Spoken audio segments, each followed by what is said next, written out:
John, how do you feel about going to London as an adventure and the whole thing? No, there's a couple things, just so you know. When Juwan Howard was hired at Michigan, I called him and I just said, listen, if there's any way I can help you or your program, we can talk scheduling, and that's something that I don't do lightly, but with you I will. The reason is he took Bam under his wing. So he had Kenny doing what he did. He went right to that culture and had Juwan Howard take him under his wing, and look at what he's doing now. Got a chance for Defensive Player of the Year. He's got a chance for an All-Star. I mean, it's crazy. And I said, you took care of one of mine, so if I can help you in this, and I didn't know they'd be this good. But, so that's where it started. And so then we got together with, a neutral, and then a home and home, and so it should be a good 3-year thing for both programs. It should be good. Speaking of teams getting hot early, obviously Ohio State and Michigan, or Ohio State and Louisville had good wins early. What have you talked to the team about? Or have you looked at maybe those games going ahead, or just... I'm worried about today's practice. All I'm trying to do, how good can we get? I said publicly, if we don't become an unbelievable defensive team, we will not be playing late in March. We will not. If we are that, and we'll rebound and have some toughness about us, fight, then, we'll have our chances to advance and do what we want to do. The teams that are winning right now are playing great defense. Most of them have veterans. I mean, that's what it is you got to guard, and you got to have some veteran leadership, and so the 2 words that all I'm focused on these next 2 weeks: fight for rebounds. You fight harder than he's fighting. You're trying to get open, he's fighting to keep you from getting it. You fight harder than he is. You're trying to fight for post position. You fight harder than he is to try to keep you from catching it. And if he's in there, you fight harder than he. Fight. You're fighting over a screen. Fight.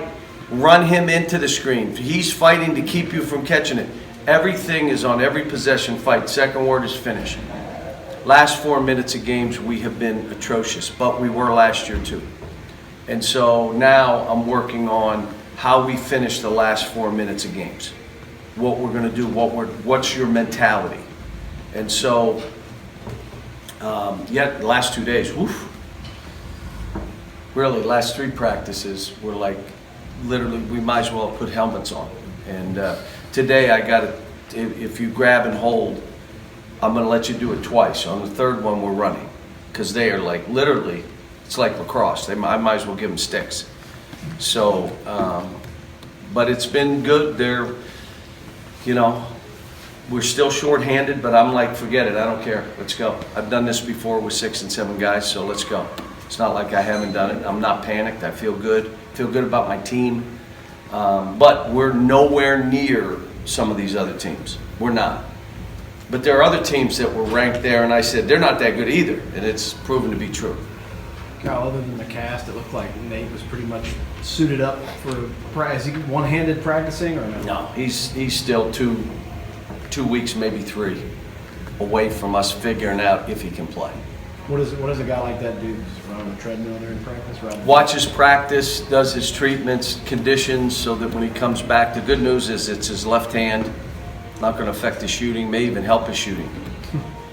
So now you're really that way versus anything in this hand ain't not involved at all. How about Dante? I thought I heard you say on the radio show that he's participating. He practiced, and then he's out 2 more days. So yesterday, today, knee soreness. So he's not nearly ready. He practiced 1 day, and he half of the practice maybe. What have you seen from Fairleigh Dickinson on tape, if you've seen him on tape so far? Yeah, they're a team that a lot of switching, a lot of taking their 4s and 5s out on the floor and trying to beat you on the bounce. And, they're another capable team that's coming in here. And you're seeing now There are no, all right, we just show up and we play. Can't. Every game is, okay, use the day to prepare to play great. Use the shoot around to prepare to play great. Everything is based on that game day, and so game's a little bit earlier, but it's, you know, we need this time, this practice time. We need to have another opponent, and then it goes to Georgia Tech, I believe, and then it goes to Utah, and then it goes to Ohio State, and I believe the next game would be Louisville. Now all of a sudden, you're talking like, holy cow. Like this is, and at the end of the day, we may have the #1 schedule in the country. Now, it's not where some of you'd like it to be, but at the end of the day, we still got to go to Texas Tech. So then is it fair to say that that Evansville loss was just like that, a big turning point for you guys? Oh, but it helped me, and it you know, get my mind right where we need to go, because sometimes we all, like I've done it, where you get carried away, where you think you play in your mind what your team is, and sometimes you put your head in the sand, and I don't want to deal with it because we're winning #1 in the country, and then that one woke me up. And, you know, again, we got a long ways to go, like a long ways to go. And individual players have a long ways to go. But, you know, yesterday's practice, I had so much fun. I was screaming, yelling, and I think I was in bed by 8, but it was, like I told them, I'm having a ball. I held them accountable, put them on the line. Was not, if anybody's talking, while I'm talking, get on the line, let's go. We're here to be professional. We got work to do. I'm not wasting my time. And it was like, all right. And they're great kids. If you demand a lot, you'll get a lot. If you accept mediocrity, you're getting it every single time, especially as a basketball coach, especially with young kids that have had their own way to do whatever they wanted. Now you got to raise the bar, and they're all capable of reaching what I'm asking them to do, but they've never had to.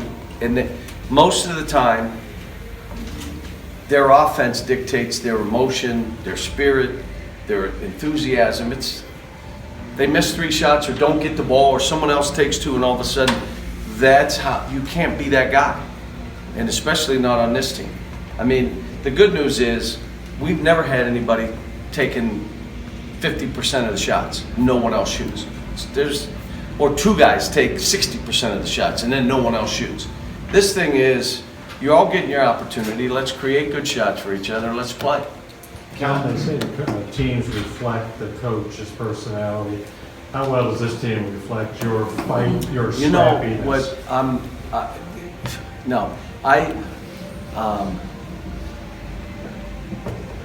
I watched Brad, and I told him, I said, you're starting on a Division I program, playing 30 minutes a game, you're shooting balls, you're making baskets, you're better than I ever was, you have more courage than I ever had, you have more fight, you have more toughness, and you're going to be a better coach than I ever thought about being because of this experience.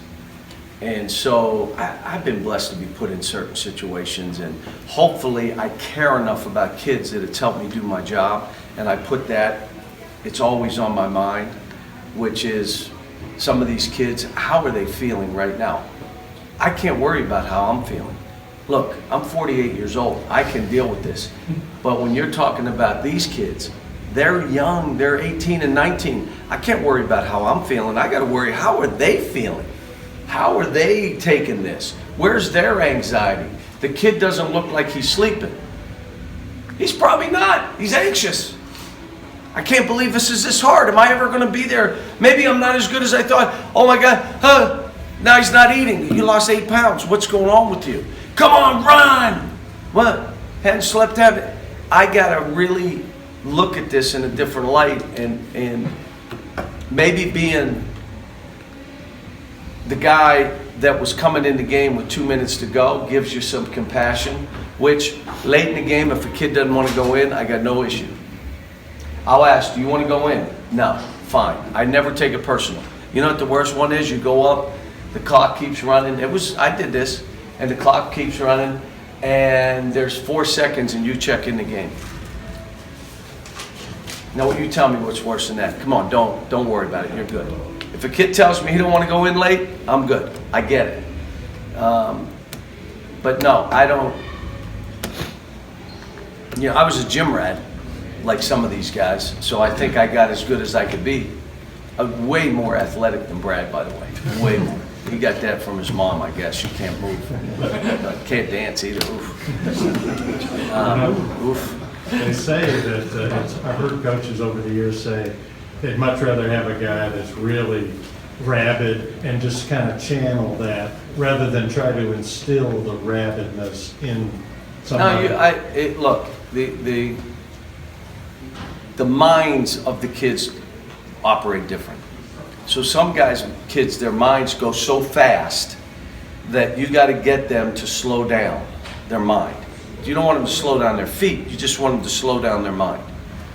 Other guys, their mind moves slower and they don't react to things as quick, and you try to speed it up because they've really never had to do it that way because they're always the best player and whatever I do is good enough. You know, it's who I am. And so the thing that it's hard, you can't give a kid a why. He's got to create his own why. What are you doing this for? Is it ego? That goes away. You know, what moves you? What are you trying to do? Where are you trying to take this and why? All the things we do off the court with Thanksgiving and Christmas is trying to show them the impact you can have on other people. And if you become that, then use it for, you know, what would you, I've had kids from Haiti say, I want to start an orphanage in Haiti. Well, then get real good and do well and make a lot of money and go back there and do what you want to do. That's a great why. If other kids talk about their mothers but like I said, this is for us. I got on my wall, coach your team. That's all I'm doing. I'm really not watching many other games. I'll watch 5 minutes of it, but I was at Brad's game. I may catch scores like who won, who lost, but. Cal, you started off saying that you needed to be great defensively to be where you want to be in March. You're pretty darn good on the ball right now, especially with Ashton. What's the next piece of the puzzle? We don't fight. We have a lot of guys that don't fight. They give up on screens. They get hung up on screens. They don't go put themselves a body on people because they don't want that contact. They avoid contact. You can't avoid contact in these practices. Literally, either you go at him or he's running you over. That's what these have become. And it's based on that's what this team needs. Some guys will back up and their defense mechanism is, it's good, I'm good enough. I'm good. No, you're not good. You're getting your butt beat by him. You're not good. Why do you think you're good? That's the kind of stuff. Let him come to terms and let him self-evaluate. I had a guy walk in the office and said, I said, how you feeling? Are you all right? He says, you know, I know I'm not playing well. I know I'm not comfortable on the court. This is all on me. This is not on anybody else. It's on me. How many kids at that age, when they're here and it's always somebody else? If he did this and well, if you played like him, you did this and you got to hear that. Yet you got to self-evaluate and say, I got to get this right.